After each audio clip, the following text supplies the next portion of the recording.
કેટલા જન્મોની આ યાત્રા છે, ત્યારે જઈને આ ગળામાં કંઠી આવી છે. એમને ન માનતા કે ખાલી કોઈ વડીલો લઈ ગયા કે હું ગયો અને વલ્લભકુલના હાથે ગળામાં કંઠી. આ કંઠી ગળા સુધી આવતા આવતા ગળે આવી જવાય. કેટલા જન્મોની યાત્રાઓ થતા થતા આપણે ત્યાં તો આચાર્યો ગણાવ્યું છે. એક તો 84 લાખ યોની થતા થતા 84 લાખ યોનીમાં માનવ દેહ, અને એ માનવ દેહમાં કેટલી ઉપાસનાઓ પિતૃઓની, દેવતાઓની, દેવીઓની, એ થતા થતા થતા થતા થતા નિર્ગુણ ઉપાસનામાં જ્યારે પહોંચો ત્યારે થઈ કૃષ્ણ નામની કંઠી ગળામાં આવતી હોય છે. એટલે જો આ ગળામાં કંઠી છે એની મહત્તા સમજો વૈષ્ણવો. આ કેવલ કોઈ સૂતરના દોરોમાં પરવાયેલા મણકા નથી. આ એક એક મણકો તમારા એક એક જન્મની યાત્રા તમને યાદ અપાવે કે બહોત દિના ભટકત ફર્યો. અને કૃષ્ણ ભક્તિમાં કેટલા જન્મો પછી શ્રી વલ્લભમાં પ્રીતિ પ્રગટ થાય. એમને વલ્લભમાં પ્રીતિ પણ પ્રગટ નથી થતી. કૃષ્ણ ભક્તિમાં પણ એ પ્રવાહ, મર્યાદા, અનેક એમાં પણ કેટલા પ્રકારો હમણાં એની ચર્ચામાં નથી જતો. એ થતા થતા શુદ્ધ પુષ્ટિ ભક્તિ પ્રગટ થાય ત્યારે થઈ આ સ્વરૂપાનંદનો અનુભવ આ જન્મમાં થાય. બહોત દિના ભટકત ફર્યો, કછું ન આયો હાથ. આ બધું બહુ કર્યું, પણ જતી વખતે જ્યારે જોયું ત્યારે હાથ ખાલી જ દેખાયા. કારણ જે કર્યું એ પુણ્યો થકી મળ્યું ને સુખ દ્વારા ભોગવાઈ ગયું. જતી વખતે તો હાથમાં કાંઈ જ નહીં, કછું ના આયો હાથ. પણ વલ્લભ સુમર્યો તમે, પર્યો પદાર્થ. પણ જ્યારે કોઈ ભગવદીના સંગથી, કોઈ વલ્લભકુલના સંગથી વલ્લભમાં પ્રીતિ થઈ ત્યારે ધર્મ, અર્થ, કામ અને મોક્ષ આ ચારે સુલભ થઈ ગયા, સરળ થઈ ગયા, સહજ થઈ ગયા. જે લૌકિક ચારે પુરુષાર્થ હતા એ અલૌકિક બનીને મારા થઈ ગયા. પુષ્ટિ માર્ગે હરેર્દાસ્યમ ધર્મ, અર્થો હરિરેવહી, કામો હરેર્દિદૃક્ષૈવ, મોક્ષ કૃષ્ણસ્ય ચેદ્ધ્રુવમ.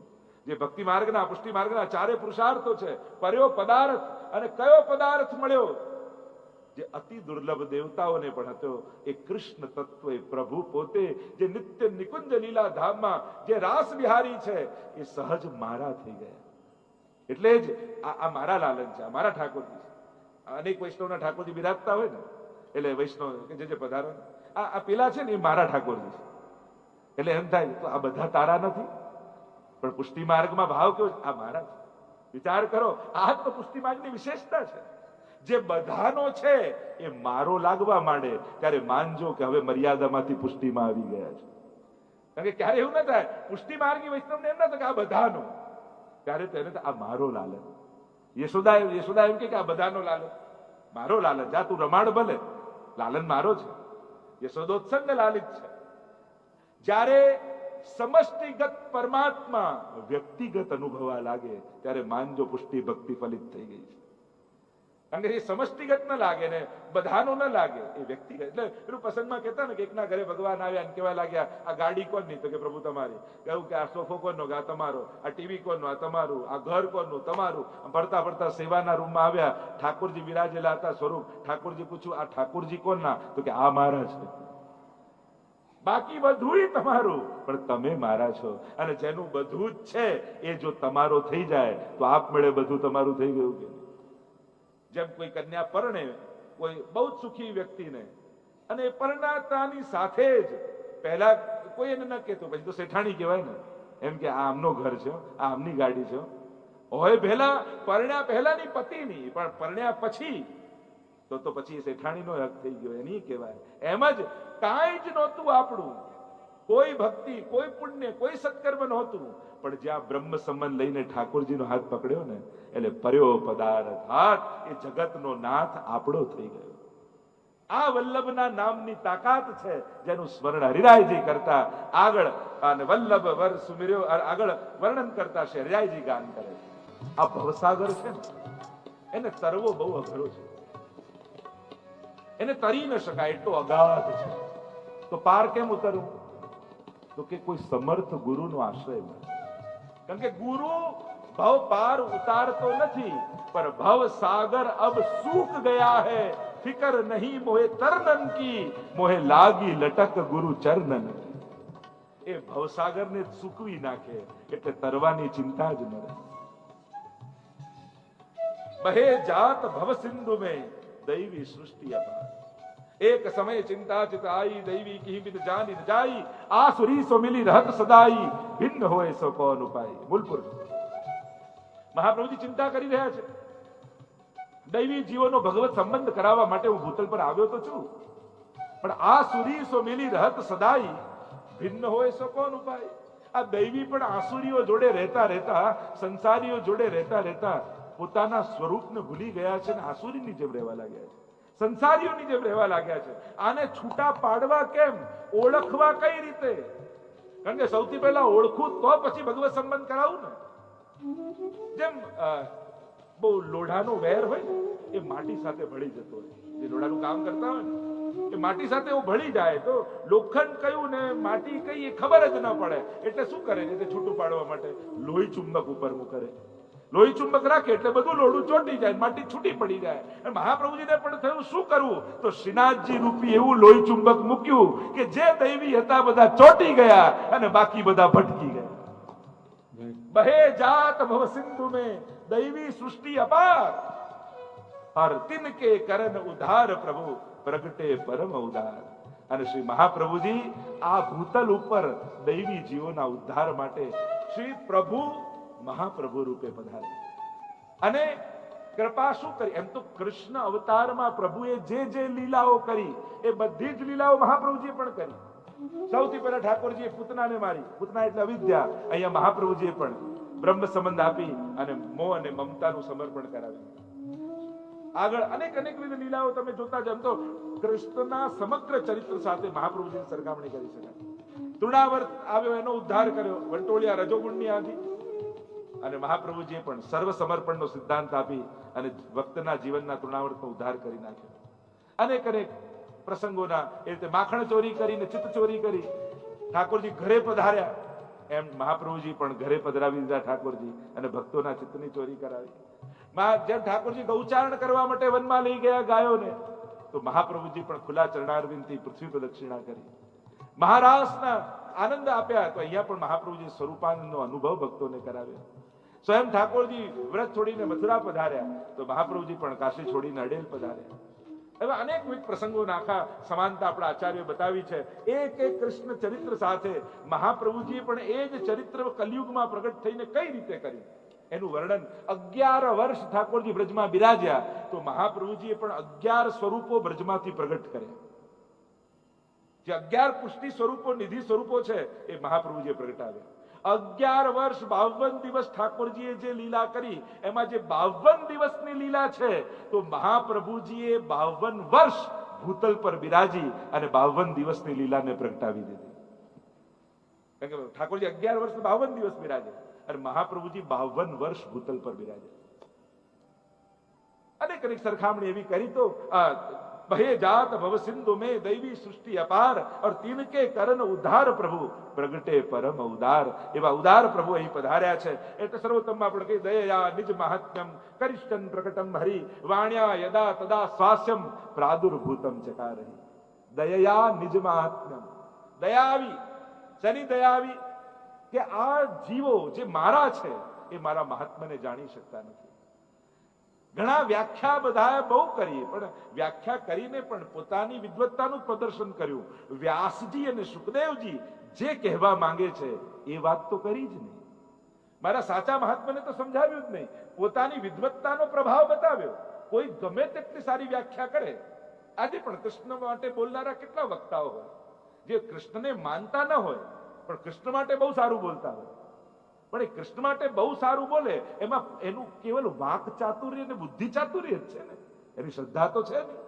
એ એમ ઈચ્છતો નથી કે આ કૃષ્ણને ભજવા લાગે, એની સેવા કરવા લાગે. એ મને સાંભળતો રહે એવો આગ્રહ હોય. જેમ આધુનિક કોઈ વિચારક હોય ને કૃષ્ણ પર બહુ સારું બોલે, પણ એનું ઇન્ટેન્શન એ નથી કે સાંભળનારો કૃષ્ણ ભક્ત બની જાય. એનું ઇન્ટેન્શન એ છે કે આ મારો શ્રોતા બનેલો. આજે આના પર બોલીશ, કાલે બીજા ઉપર બોલીશ, પણ મારા વચનમાં મારી વાણીમાં એવો રસ આવવો જોઈએ કે આ મારી પાછળ પાછળ ફરે, મને સાંભળતો. પણ ખરેખર હોવું એ જોઈએ કે સાંભળી કૃષ્ણની કથાને કૃષ્ણમાં પ્રેમ થવો જોઈએ. કૃષ્ણની સેવા કરતો થવો જોઈએ. મહાપ્રભુજી શેના માટે મહાત્મ્ય પ્રગટ કરવા માંગે છે કે વ્યાસજીએ જે ભાગવતજીમાં જે કહેવા જતા હતા, કહેવા માંગતા હતા, એ વાત મારે પ્રગટાવી છે. મારે પોતાની કોઈ વાત નથી નવી કહેવી, પણ વ્યાસજી અને સુખદેવજી જેના માટે ભાગવત પ્રગટ કર્યું એ ઉદ્દેશ્ય જગતને બતાવવું છે. એટલા માટે દયયા નિજ મહાત્મ્યમ કરિષ્યન પ્રકટમ હરિ વાણ્યા યદા તદા સ્વાસ્યમ પ્રાદુર્ભૂતમ ચકારહી. અને પોતાના મહાત્માને પ્રગટાવવા માટે સ્વયં પ્રભુના મુખારવિંદ રૂપ વલ્લભ રૂપે શ્રી ઠાકોરજી પ્રગટ થયા છે. પ્રગટે પરમ ઉદાર એમ કહ્યું. ઉદારતા કેમ? કારણ કે જે ત્યાગે એ જ ઉદાર કહેવાય. આપણને એમ લાગે કે મેં ઠાકોરજી ઘરે પધરાયા અને આટલી ભોગ ધરીને સેવા કરું, કેટલો ઉદાર, મેં કેટલું છોડ્યું. અરે પ્રભુને પધરાવવામાં આપણે છોડ્યું, એના કરતા મોટો ત્યાગ આપણા ઘરે આવવામાં ઠાકોરજીએ કર્યો છે. એમણે તો તમારા ઘરના 2x2 ખાનામાં રહેવા માટે પોતાનું વૈકુંઠ છોડી દીધું, પોતાનો ભોગ છોડી દીધો, પોતાનું ગરુડાસન છોડી દીધું, પોતાના શણગાર છોડી દીધા, પોતાના લક્ષ્મીને છોડ્યા. આટલું બધું છોડી પોતાનો લોક છોડ્યો, અને છોડ્યું ત્યારે તમારા રસોડાના 2x2 ખાનામાં રહેવા તૈયાર થયા. એટલે આપણા સુધી આવવામાં આપણી ઉદારતા કરતા પ્રભુની ઉદારતા મોટી છે. એટલે પ્રગટે પરમ ઉદાર, આવા ઉદાર ઠાકોરજી પ્રગટ થયા એમ કહીને હરિરાયજી આગળ ગાન કરતા કહે, શ્રી વલ્લભ કરુણા કરી કલી મેં લિયો અવતાર. પ્રભુએ કૃપા કરી આ કલયુગમાં વસ્તુતઃ કૃષ્ણ સ્વરૂપે અવતાર ગ્રહણ કર્યું, પધાર્યા. और महापतित उद्धार के कीनो यश विस्तार. જેનો ઉદ્ધાર સંભવ જ નતો એવા મહાપતિતો, જે જીવ જાતિ હોય કોઈ રે તેને તત્ક્ષણ સર્વે સુખ હોય રે, જેને શ્રી વિઠ્ઠલનાથ વિચારે રે તેને પ્રગટ પદાર્થ ચારે રે. વલ્લભાખ્યા અતિત પતિત નું તમે જુઓ એ પ્રગટ એંધાણ. કેવા કેવા જીવોનો મહાપ્રભુજીએ કેવળ વિદ્વાન બ્રાહ્મણો પંડિતો એમના જ ઉદ્ધાર નથી કર્યા. મહાપ્રભુજી કે ગુસાઈજી હું કોઈની પણ વાર્તા કહું, બંનેમાં કોઈ ભેદ થોડી છે. કેવા કેવા જીવોના, એ પ્રેત યોનીમાં હોય, એ ભટકતી કોઈ હીન યોનીમાં હોય. આપણે ત્યાં તો કબૂતરની પણ વાર્તા આવે છે, હંસ હંસીની પણ વાર્તા આવે છે.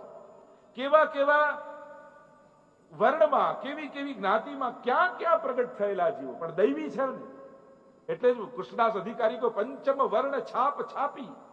વૈષ્ણવ છે ને એ 5મો વર્ણ છે, એમ કૃષ્ણદાસ અધિકારી કહે. બ્રાહ્મણ, ક્ષત્રિય, વૈશ્ય, શુદ્ર આ તો બધા દેહના ધર્મો છે. પણ જયારે ગળામાં કૃષ્ણ નામની કંઠી પહેરો છો ને ત્યારે તમે વૈષ્ણવ બની જાઓ છો. પછી કઈ જ્ઞાતિના છો એ જોવાતા નથી.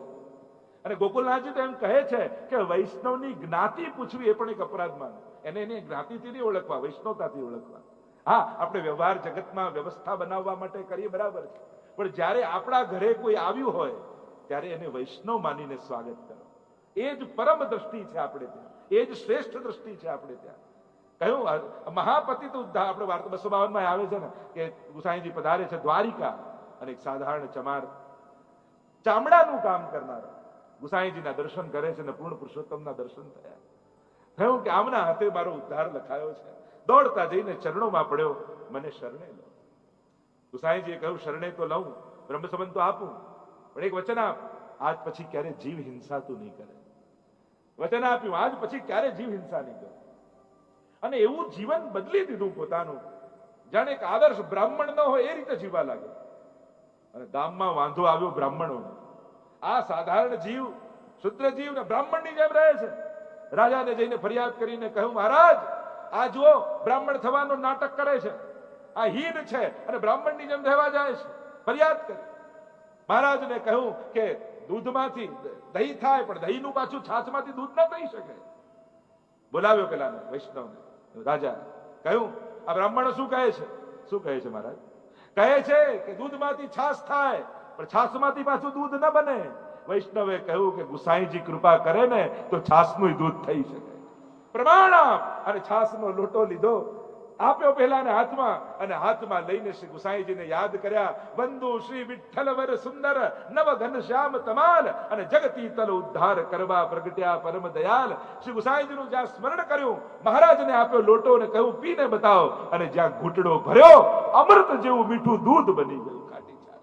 અને પ્રમાણ આપ્યું, શ્રી વિઠ્ઠલનાથ વિચારે રે તેને પ્રગટ પદાર્થ ચારે. શ્રી મહાપ્રભુજી જેના પર કૃપા કરે, ગુસાઈજી જેના પર કૃપા કરે, એના માટે કાંઈ અસંભવ નથી. કહ્યું આ શ્રી વલ્લભ કરુણા કરી કલી में लियो अवतार, एक बड़ो आधार कली में एक बड़ो आधार. વૈષ્ણવો, તમે એવા ચરણ પકડી રાખ્યા છે, જગતની ગમે તેટલી થપાટો લાગે ડગતા નહીં, કારણ કે એવો આધાર તમને મળ્યો છે. જે ઇમારતના પાયા મજબૂત હોય ને એ ડગી ન શકે, ગમે તેવા ભૂકંપ આવે. એમ હે વૈષ્ણવો, તમારી શ્રદ્ધાની પાયામાં મહાપ્રભુજી અને ગુસાઈજી બિરાજ્યા છે, એટલે ગમે તેવી થપાટો આવે શ્રદ્ધા ડગશે નહીં તમારી. એ દૃઢતા છે. લક્ષ્મણ સુત શ્રી વલ્લભ રાય, વલ્લભાખ્યાનમાં પણ કહ્યું છે ને, જ્યારે દ્વિતીયાખ્યાન મહાપ્રભુજીનું વર્ણન કરે છે ગોપાલદાસ, ત્યારે મહાપ્રભુજીનો પરિચય આપતા કલીજન તરવા નહીં અવર ઉપાય. બીજા માટે ઘણા ઉપાયો હશે, આપણા માટે તો એક જ ઉપાય છે, શ્રી વલ્લભનું શરણું. એક જ આધાર આપણો, દ્રઢ ઇન ચરણ ન કેરો ભરોસો, શ્રી વલ્લભ નક ચંદ્ર છટા બિન સબ જગ બાંધ અંધેરો, और सूर कहा कहे द्विध आंधरो बिना मूल को चेरो. આવો આશ્રય, આવી દ્રઢતા શ્રી હરિરાય મહાપ્રભુજી આપણને આપી છે. વલ્લભ સાખીની એક એક સાખીઓ, અને હું જે રીતે વિસ્તાર કરી રહ્યો છું એમાં પાછળની ઘણી બધી સાખીઓ સમાયેલી છે, એટલે ગણવા ન બેસતા કે કેટલી પતિ ને કેટલી રહી. ગણજો એ કે કેટલી પહોંચી તમારા સુધી. એક એક પહોંચે એમાં રસ છે, પતાવવામાં કોને રસ છે? અને એમે મારું તો ક્યારેય કંઈ પતતું જ નથી. જે જુએ અધૂરું ખાંડા રહી જાય. અધૂરું તો ના કહેવાય. હું તો હંમેશા એમ કહું કે યમુનાજી એક આંજલીમાં તમે પીઓ, પણ ઘરે આવીને તો એમ જ કહો ને યમુના પાન કરી આયા, તો શું આખા યમુનાજી પી ગયા? એક અંજલિ પીધા એટલે યમુનાજી પાન કર્યા જ કહેવાય. એમ એક સાખી પણ સાંભળી એમાં સોએ સમાઈ જ ગઈ કહેવાય. એટલે ઓડકાર અને તૃપ્તિ લઈને જજો, અધુરાસ લઈને ન જતા. પણ આપણે તો શ્રી હરિરાયજીની વાણી છે, અને કાલે જોજો ને 100 પૂરી થઈ જશે.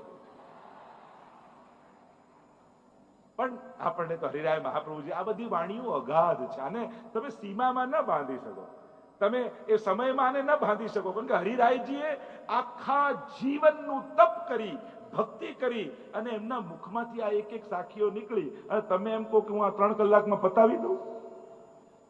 અરે જન્મ જન્માંતર લાગે છે વલ્લભનું નામ મુખમાં આવતા, અને તમે એમ કહો કે 3 કલાકમાં બધું પૂરું થઈ જાય? સંભવ નથી. અને કદાચ પતાવી દઉં ને તો તમારી સાથે મેં અન્યાય કર્યો કહેવાય. કે આ અગાધ નામને, આ દરિયાને મેં ચમચીમાં તમને પીવડાવીને તમને પટાવી લીધા કે તું દરિયો પી ગયો. આ તો અન્યાય કહેવાય. એટલે આવું તો અંજલિ બને, પ્રસાદની તો કણિકા હોય, પેટ ભરાય થોડી, તો જમ્યા કહેવાય. તો પ્રસાદ લેવો છે કે જમવું છે? તમે જ બોલ્યા છો. હવે મૂળ વાત એ છે, આ તો એક કણિકા કાફી છે. બાકી પેટ ભરેલા બીમાર જ પડે છે, બીજું કઈ થતું નથી.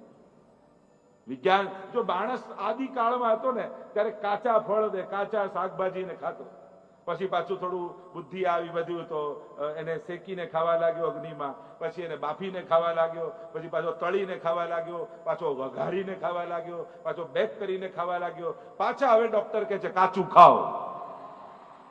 તો આખી આટલા હજારો વર્ષોની ઉત્ક્રાંતિ તો ત્યાં ને ત્યાં જ રહી. કાચું ખાઓ તો સારું રહેશે. મૂળ વાત એ છે, આ તો હરિરાયજીનો રસ છે, અને રસના ઘૂંટડા જેટલા પીતા જઈએ એટલું અતૃપ્તિ વધતી જ જાય. એનો થાય કે આ રસ વહેતો જ રહે, વહેતો જ રહે, વહેતો જ રહે.